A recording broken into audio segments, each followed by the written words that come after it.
What do you want to talk about? Wrestling! And here! Wrestling? Why? It's wrestling. It's wrestling. Why? Why not? Yeah, why not? Oh boy, oh boy, oh boy, oh boy, oh boy. Why not? Why not? It's fake. Fake? What the hell are you talking about? Fake? It's not fake. Fake. Wrestling's not fake! Okay, wrestling.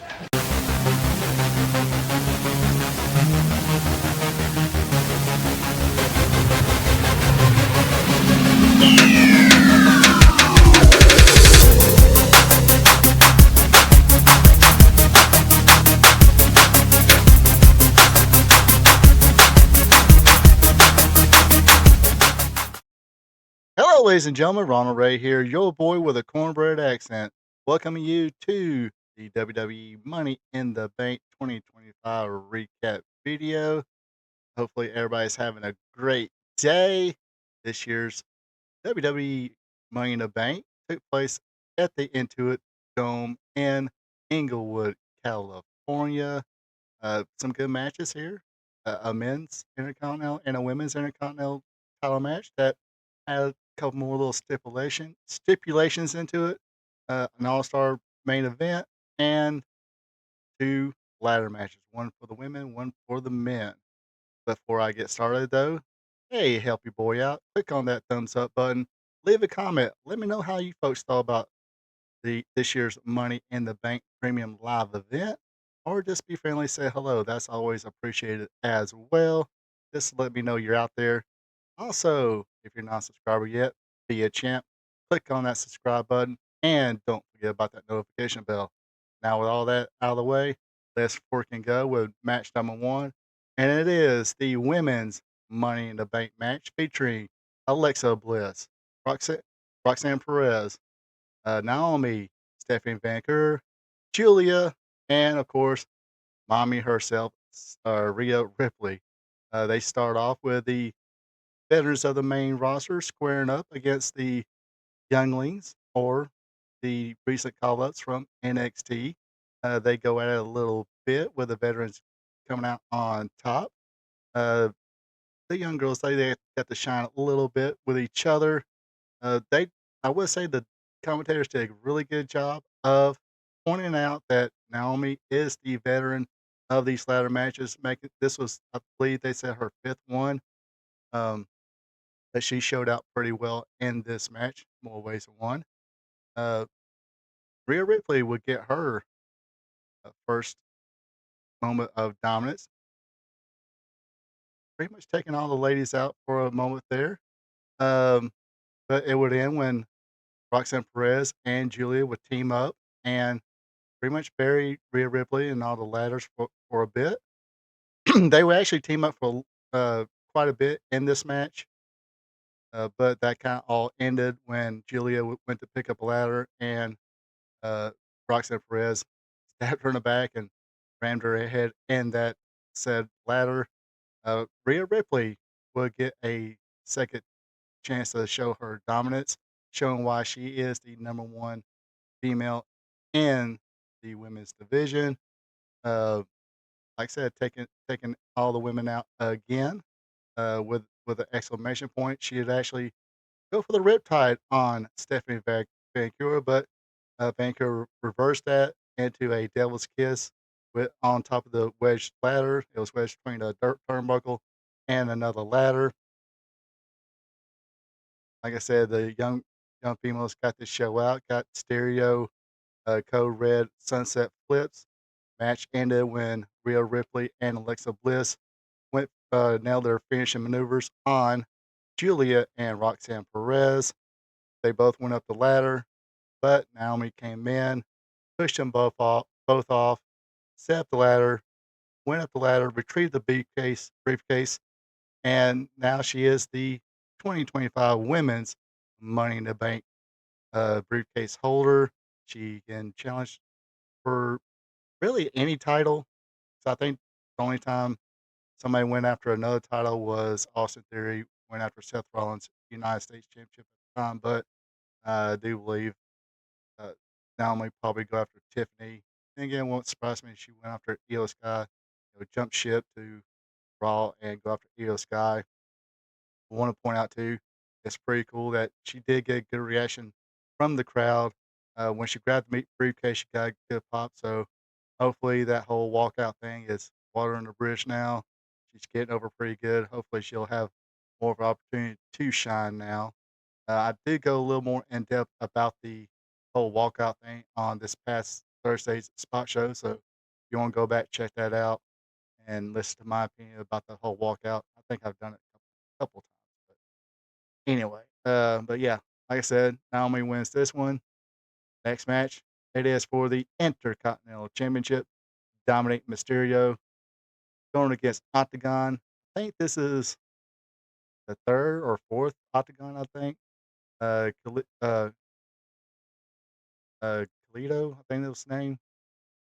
The one from the Lucha Party, the smaller one. Uh, I think he was a Octagon Junior at one time. I think there was one or two more before him. But anyway, he challenged Dominic Mysterio. Had a good shine a little bit. Uh, showed off his high flying skills until Dominic Mysterio took over after straddling the Octagon on the top rope. Basically, his counter move, he lifted him up and he fell down. Octagon fell down between the ropes. Poor guy. Uh, like I said, Dominic would take over after this, but Octagon Jr. would mount a comeback. Went to the top rope, got distracted by Liv Morgan. Hey, who wouldn't? This allowed Dominic Mysterio to push him off, causing him to straddle the turnbuckle this time. After that, Elementary 619 Frog Splash, your winner, and still Intercontinental Champion is Dominic Mysterio. Not a long match here, like I've said about the other people. Sometimes you don't have to have 20, 30-minute matches. This match said all it needed to say.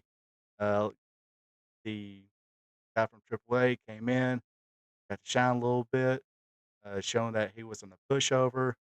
But then Dominic got his heat, come back, cheat the win, sort of.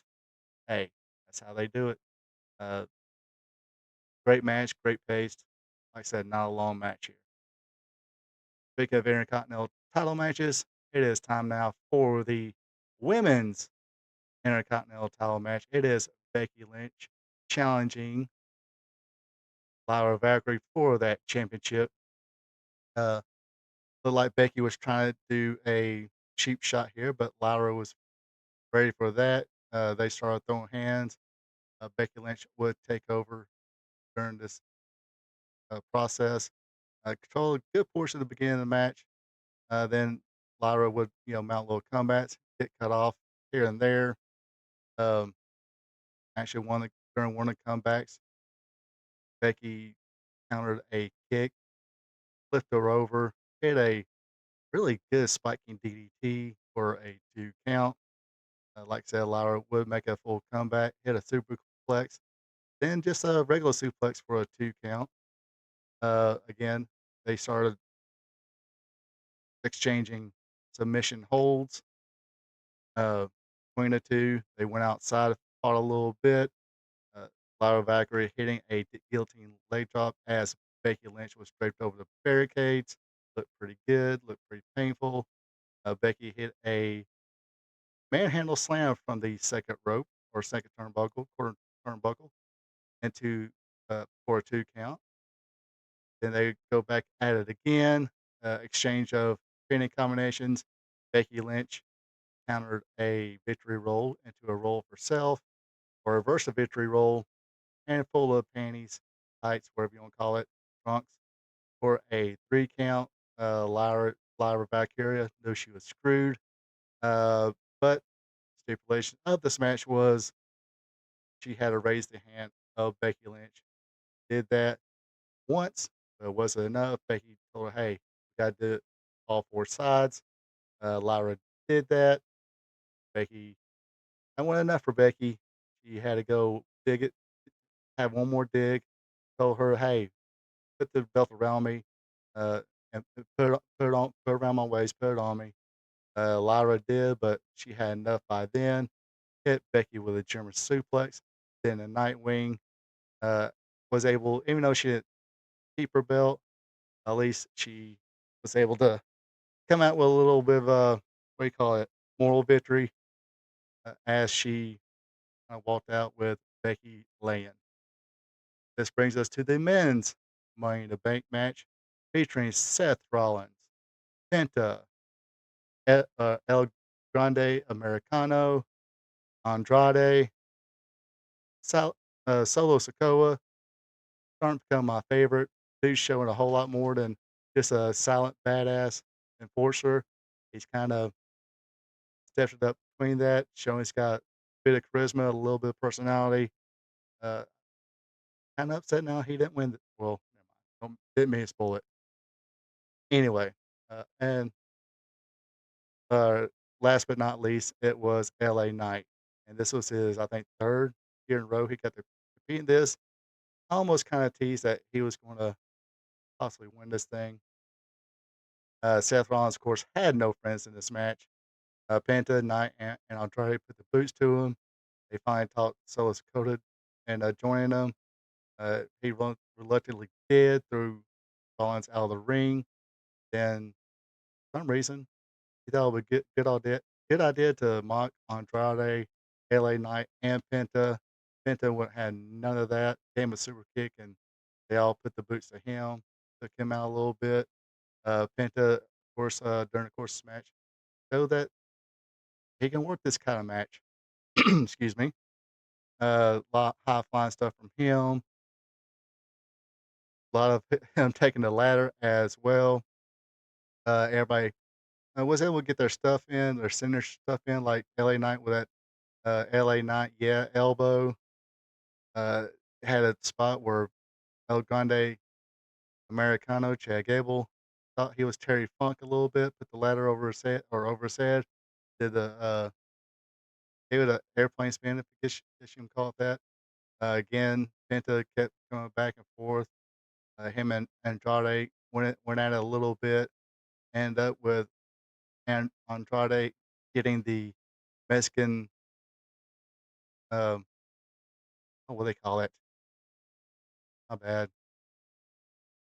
The Mexican Destroyer, excuse me, on the wedging ladders. Seth Rollins like, look, uh, this ain't ended up like I thought I thought it would. So he called out his boys, Bronson Reed and Braun Breaker. Breaker just ran in and gave El Grande a hell of a spear. And of course, his boys took everybody out until they got to Solo. Solo's like, hey, hey, hey, I got my own boys, JC Mateo and Jacob Fatu. They come to the ring. Uh, pretty much Breaker took himself and Mateo out when Breaker nailed a spear onto him. Then Jacob Fatu took out Bronson Reed. Uh, After that, looks like all is good for Solo Sikoa. Uh, Jacob grabbed a ladder, set it up for him.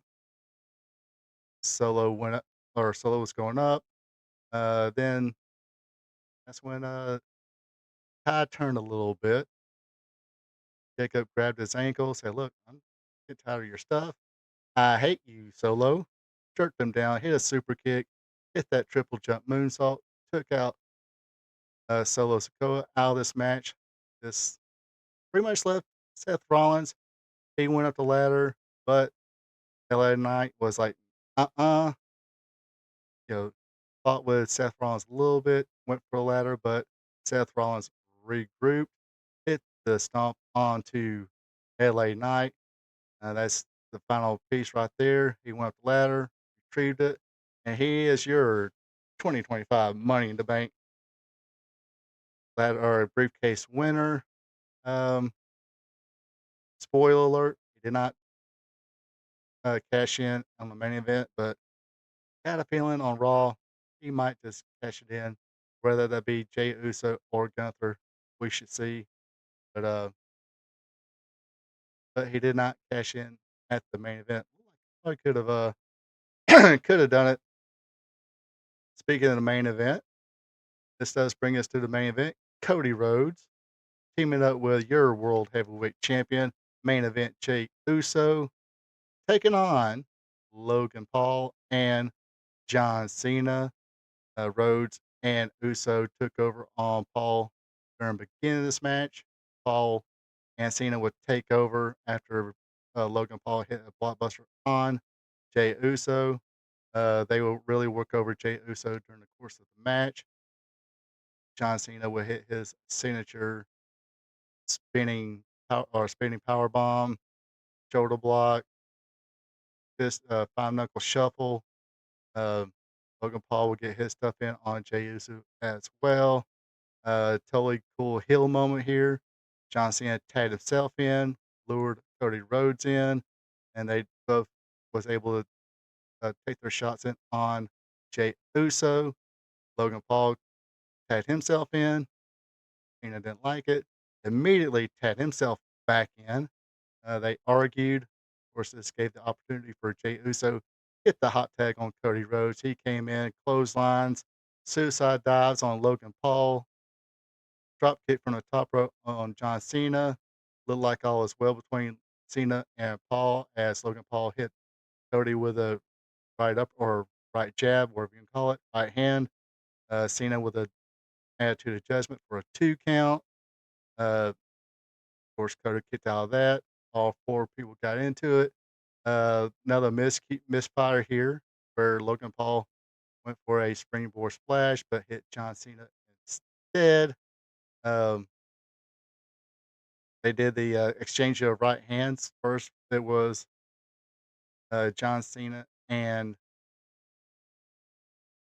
Jey Uso, then Jey and Logan, then Cody and Logan. Logan would hit the pulverizer to Cody Rhodes. Thought he was going to be cute. Went to the top rope with his drone, but he wound up eating a superplex and a Uso splash. Match spilled out onto the floor. Uh, Cody Rhodes wiggled out of a AA from John Cena, which he was looking to hit him on the table with that. Uh, Jey Uso would nail John Cena with a spear. That didn't break the table. What did was, I say, moonsault from Logan Paul, put Jey Uso through a table as the referee was occupied with Logan Paul and Jey Uso. John Cena grabbed the belt, hit Cody with it, but after that, a mysterious man in a hoodie and a mask came in and speared John Cena. Uh, started laying into him with some lefts and rights. That man would pull the hood down, take the mask off, and then it was R-Truth. During the course of the night, fans periodically kept on chanting, "We want truth, we want truth." Well, they got truth. Um, he wound up grabbing the belt, hitting John Cena with it. Cody Rhodes put John Cena in the crossroads. 1, 2, 3. Your winners is Cody Rhodes and Jey Uso. To the delight of the fans. Of course, they were really delighted to see Ron Killings, R-Truth back. Um, so I guess it was not sure what's going to. I think they said it was like a contract negotiations fell through. That's what Michael Cole said during that commentary, and that's what they kind of put online that they offered Killings less money, but uh, I'm sure the truth might come out during the course of the week. But anyway, it's cool to see Killings back or R-Truth. Not sure what name he. I've heard they it's going to call him Ron Killings, his real name, uh, or just keep calling R-Truth or both things. So, but we should see what happens there. Uh, but yeah, this Money in the Bank was a whole lot better than Backlash. Like I said, I didn't had low expectations for Backlash. Had little to no expectations for Saturday night's main event, but Money in the Bank seemed to be kind of back to reality, back to form, uh, right now at least. So, like I said, I thought it was pretty good. Like I said, let me know what you thought in the comments. That does it for me for this year's Money in the Bank 2025. Folks, have a good one. Take it easy. And until next time. So long from the peach state of Georgia. Ronald Ray here saying thank you for checking out my video. If you don't mind, go ahead and click that thumbs up button, leave a comment, and share this video with family and friends. I would also appreciate it if you would subscribe to RP2 Vision, where I cover the sport of professional wrestling from yesterday to today.